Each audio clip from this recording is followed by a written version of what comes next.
मैंने ये 7 challenges 6 month तक फॉलो किए and honestly it change my life. आज मैं पहले से कई ज्यादा कॉन्फिडेंट फील कर रही हूँ। मेरा माइंडसेट, मेरी हेल्थ, मेरी एनर्जी सब कुछ पहले से काफी बेटर हो गया है। मैं एक ऐसी स्ट्रॉन्ग कम्युनिटी बिल्ड कर पाई हूँ जो सच में मुझसे इतना ज्यादा प्यार करती है। एंड दैट्स वाई आज मैं आपको देने जा रही हूँ वो सेम 6 मंथ चैलेंज। अभी मजा आएगा ना भिड़ो।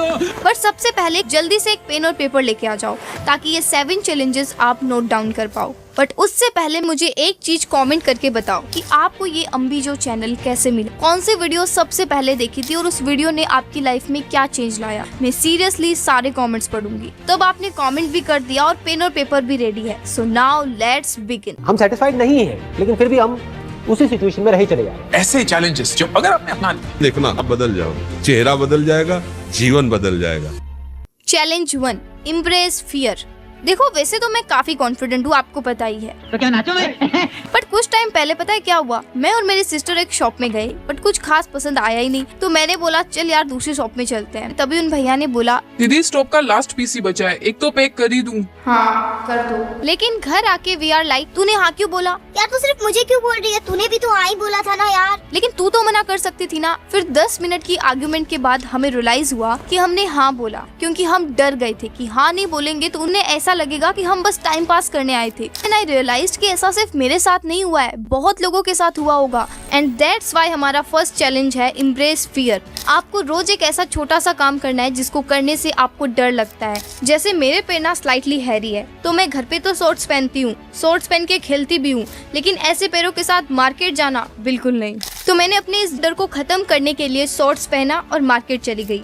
ऐसे ही आप भी डिसाइड करो कि आज मैं अकेले मार्केट जाऊंगी। किसी स्ट्रेंजर से एड्रेस पूछो, लेकिन हाँ वो एड्रेस आपको पहले से पता होना चाहिए। पब्लिक में खुद का व्लॉग बनाओ, कोई स्किल सीखो, जैसे स्कूटी चलाना सीखो। बैंक के काम खुद से करो, पहले किसी के साथ जाओ, ऑब्जर्व करो कि कैसे क्या होता है। आप इनमें से कोई भी एक चीज डेली करने की कोशिश करो। और अगर आप इस बात से डर रहे हो कि कोई आपको जज करेगा तो मेरी ये बात हमेशा याद रखना कि लोग सिर्फ उसी को जज करते हैं जो उनसे ज्यादा अच्छा और कुछ अलग कर रहा होता है। So take the first step, make that first video, start that hobby you always wanted to try. Challenge 2, create time for self care. आजकल सब इतने बिजी हो गए हैं पढ़ाई और काम में कि खुद की केयर करना तो भूल ही गए हैं। पहले मैं भी ऐसा ही करती थी, सुबह उठते ही और कुछ नहीं, सीधा काम शुरू। एक दिन मम्मी ने मुझे बोला कि बेटा क्या हाल बना के रखा हुआ है अपना, देख कैसे बाल बिखरे हुए पड़े हैं, पहले खुद की केयर कर फिर काम। तो मैंने बोला अभी टाइम नहीं है मम्मी, मैं बाद में कर लूंगी। मम्मी ने बोला कि देख अगर तो खुद का ख्याल नहीं रखेगी तो काम भी अच्छे से नहीं कर पाएगी। फिर मैंने सोचा कि यार मम्मी कह तो सही रही है। तब मैंने डिसाइड किया कि अब चाहे जो हो जाए सुबह 6 से 7 सिर्फ मेरा सेल्फ केयर टाइम होगा और फिर 7 बजे से काम शुरू। और वही आज का चैलेंज नंबर 2 है, रोज अपने लिए एक फिक्स टाइम निकालो। दीदी व्हाट अबाउट स्टूडेंट्स? यार हम स्कूल जाते हैं, कॉलेज जाते हैं, इतना टाइम नहीं है हमारे पास। अरे यार खुद के लिए 20-30 मिनट तो निकाल ही सकते हो ना। और अगर फिर भी टाइम नहीं मिल रहा है तो सुबह थोड़ा जल्दी उठ जाना। वो सब तो ठीक है दीदी, पर इस टाइम में हम करेंगे क्या? देखो 10 मिनट सनलाइट लो, बस छत या बालकनी में जाके आराम से बैठ जाओ। उसके बाद सनलाइट में ही बॉडी मूवमेंट कर लो, like stretching, light yoga, dance, कुछ भी जो आपको अच्छा लगे। मैं तो मॉर्निंग वॉक पे जाती हूँ जिससे सनलाइट और मूवमेंट दोनों हो जाते हैं। फिर 10 मिनट अनुलोम विलोम या डीप ब्रीथिंग। उसके बाद take a morning shower. Shower लेने के बाद एनर्जी अलग ही लेवल की होती है। And after that skin and hair care. Now skin care में ज्यादा कुछ करना ही नहीं है, बस सुबह फेस वॉश करके एक लाइट वेट मॉइस्चराइजर और सनस्क्रीन लगा लो। एंड रात को फेस प्रॉपरली क्लीन करके एलोवेरा जेल लगा के सो जाओ।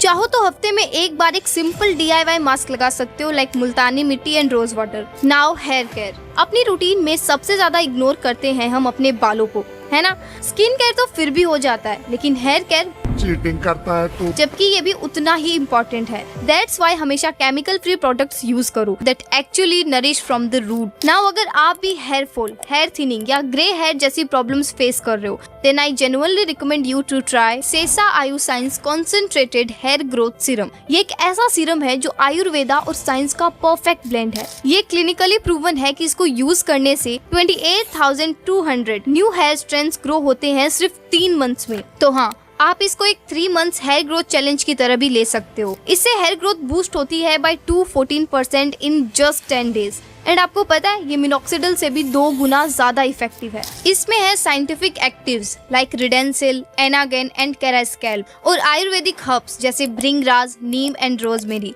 जो आपके स्कैल्प को डीपली नरिश करते हैं। एंड बेस्ट पार्ट इज कि ना इसमें पैराबिन है और ना ही मिनरल ऑयल, तो सेफ है डेली यूज के लिए। ये super lightweight and non greasy है और लगाने के बाद बिल्कुल भी चिपचिपा फील नहीं होता। आपको करना है क्या है, बस क्लीन स्कैल्प पे हल्की मसाज करो, चाहे तो रात को लगा के सो जाओ या सोवर के बाद भी अप्लाई कर सकते हो। मैंने डिस्क्रिप्शन और पिन कमेंट दोनों में बेस्ट बाइंग लिंक दे दिया है, you can definitely check it out. Respond instead of react. मान लो मार्केट में आपको कोई अपनी पुरानी फ्रेंड मिल जाती है, आपने उसको देखा बट वो आपके लिए रुकी नहीं, तो आप सोचने लगते हो कि यार इतनी भी क्या बिजी थी कि मेरे लिए 2 मिनट भी नहीं रुक सकती थी, एटलीस्ट हाई तो बोल ही सकती थी ना।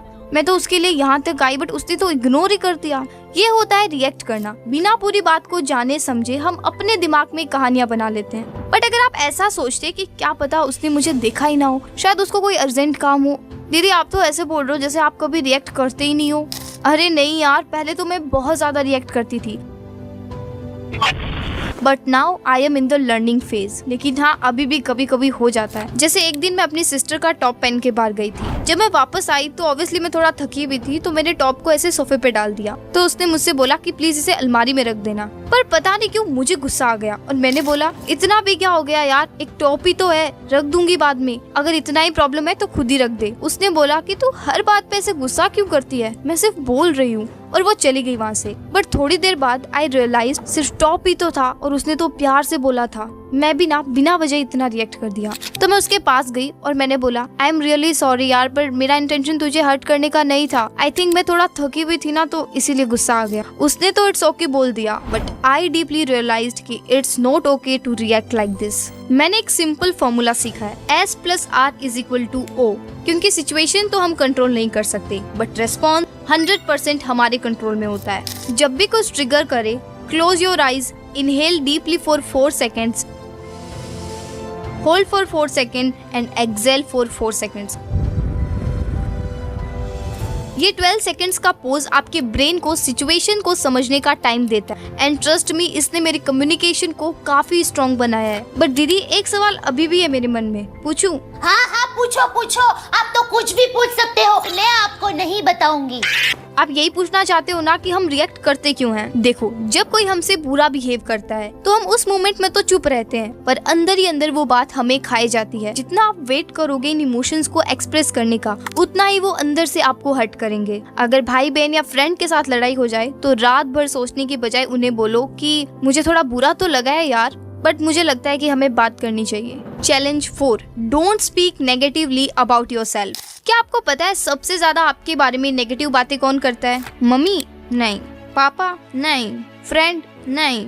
अरे आप खुद बोलते हो ना, मेरे जितना बेवकूफ तो कोई हो ही नहीं सकता, मैं तो हूँ ही पागल, और भी पता नहीं क्या क्या बोल के करते रहते हो ना खुद की इंसल्ट। अच्छा वो नहीं दीदी, वो तो मैं बस ऐसे ही मजाक मजाक में बोल देती हूँ। अरे पहले मुझे भी ऐसा ही लगता था, मैं भी मजाक मजाक में कुछ भी बोल देती थी, यार मैं तो हूँ ही स्टूपिड, यार 1 नंबर की गधी हूँ मैं। बट एक दिन मैंने ब्रूस ली का ये कोट पढ़ा, don't speak negatively about yourself even as a joke, your body doesn't know the difference, it absorb what you say. और उस दिन के बाद से I am very conscious about my words. अभी रिसेंटली मैंने अपना बिगिनर फैशन गाइड वाला वीडियो पोस्ट किया था, शायद आपने देखा होगा, अगर नहीं देखा तो बाद में देख लेना। अब हुआ ये कि वीडियो पोस्ट करने के बाद जब मैं खुद वीडियो देख रही थी ना, तब मुझे पता चला कि यार चैप्टर 4 तो है ही नहीं। फिर मुझे रियलाइज हुआ कि फाइनल एडिट के टाइम वो पार्ट रह गया था एंड आई वाज लाइक कितना लाइफ खराब हो गया है मेरा। पर फिर मुझे लगा कि नहीं यार, खुद को इतना बुरा भी मत बोल, तूने तो अपना बेस्ट दिया था ना, बाकी पूरा वीडियो भी गया है और लोगों को पसंद भी आ रहा है, तो गलती तो हो गई।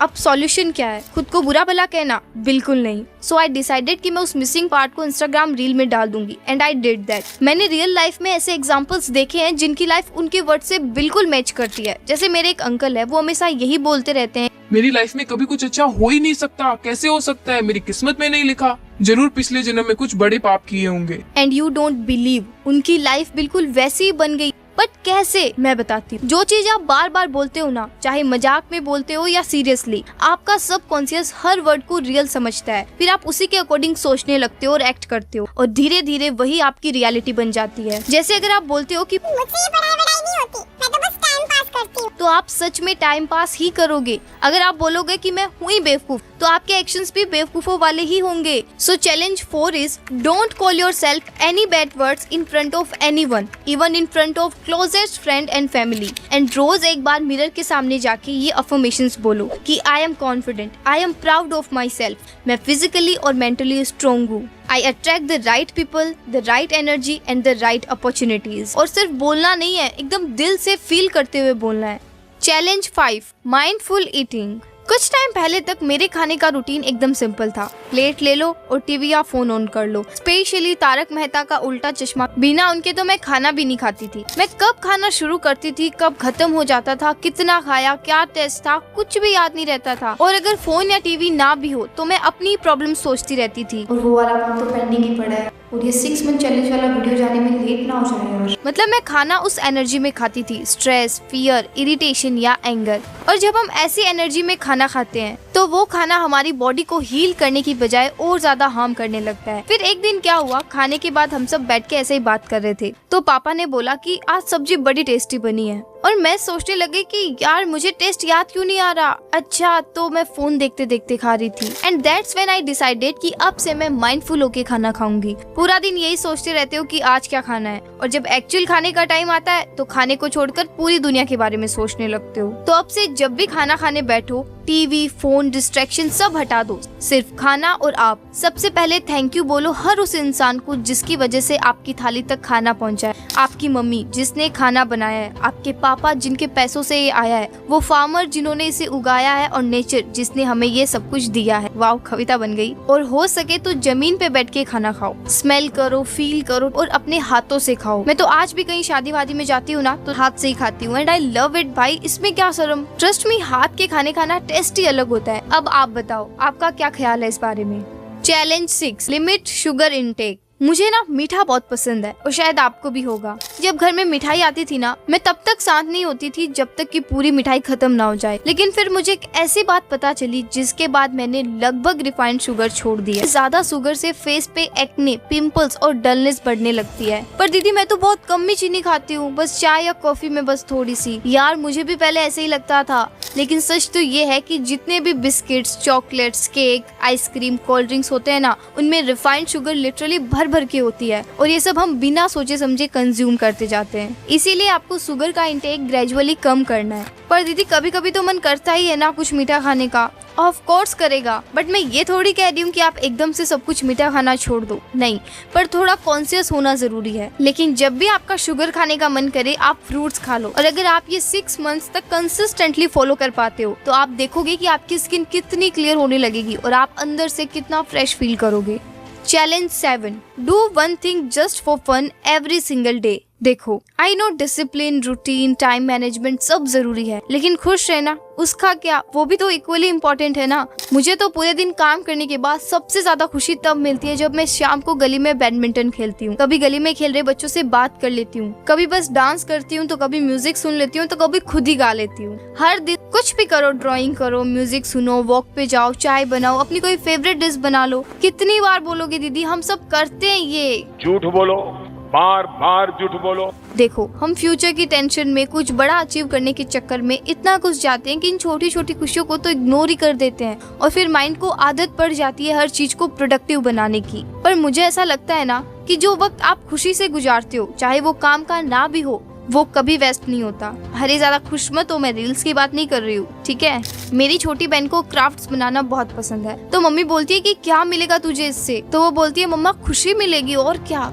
तो अगर डांसिंग ऑन बेड या चाय बनाना आपको खुशी देता है, then it matters. Track your progress. देखो, मैं चाहती हूँ कि आप पहले सिर्फ 21 दिन के लिए इन 7 चैलेंजेस को फॉलो करो। हर दिन ट्रैक करो कि आपने कौन से चैलेंजेस पूरे किए, कौन से स्किप हुए, कैसा फील कर रहे हो। चाहे नोटबुक में करो या फिर फोन में, बस लिखना मत भूलना। और हाँ, चीटिंग तो बिल्कुल भी मत करना। और जब आप 21 डेज कंप्लीट कर लो तो उसका एक स्क्रीनशॉट लो और मुझे डीएम करो ऑन इंस्टाग्राम। और हाँ, साथ में ये भी लिख के भेजना कि आपको क्या चेंजेस फील हो रहे हैं अंदर से। मैं उस स्क्रीनशॉट को कम्युनिटी टैब में शाउट आउट करूंगी ताकि और लोग भी इंस्पायर हो सके। उसके बाद आप फुल ऑन 6 मंथ चैलेंज के लिए रेडी हो जाओगे। So all the best for your glow up challenge. अगर आपने वीडियो को एंड तक देखा है तो बस एक छोटा सा कमेंट करो, कोड वर्ड चैलेंज, ताकि मुझे भी पता चले कि कौन कौन सच में इस चैलेंज को सीरियसली एक्सेप्ट कर रहा है। और हाँ, अगर आपने टॉप 1% स्टूडेंट वाला वीडियो अभी तक नहीं देखा तो लेफ्ट पे क्लिक करो। और अगर आप इन आने वाले मंथ्स में कोई स्किल सीखने का या साइड हसल स्टार्ट करने का सोच रहे हो तो राइट पे क्लिक करो। मैं आपसे वहीं मिलती हूँ। बाय।